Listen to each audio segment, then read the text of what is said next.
Dito pala mga katamba, nakahuli pala kami dito ng bukan. Ayan. Tapos ang gagawin namin dito mga katamba, ito pala yung ulamin ngayon mga katamba kasi hindi naman masyadong malaki.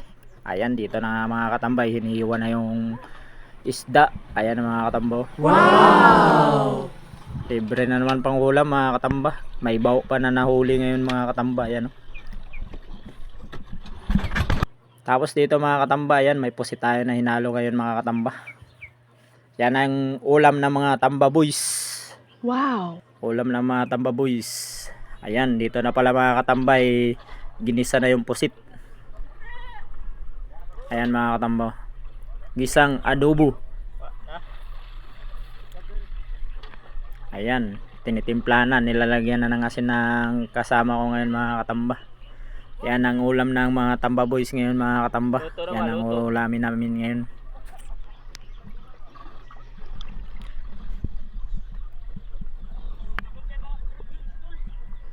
Shout out pala kay Ma'am Gladys Santillan. Ayan po. Shout out po sa kanya. Shout out po sa amin mga katamba. Ganun. Ayan na nga mga katamba. Sinalo na dito yung isda. Ang tawag dyan, adobong may isda na mga katamba. Yan ang ulamin namin ngayon mga katamba. Ayan na mga katamba, ang pinakainintay. Luto na yung ulam. Wow! Oras na naman ang kainan mga katamba. Ayan o. Sarap. Panalo talaga. Nag-i-star yung sabaw. Dito na nga mga katamba. Kakain na tayo dito. Ayan. Tara, kain tayo dito mga katamba.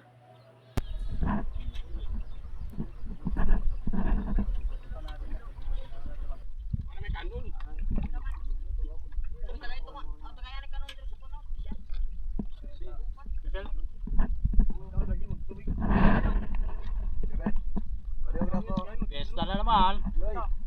Fiesta na naman sa dagat.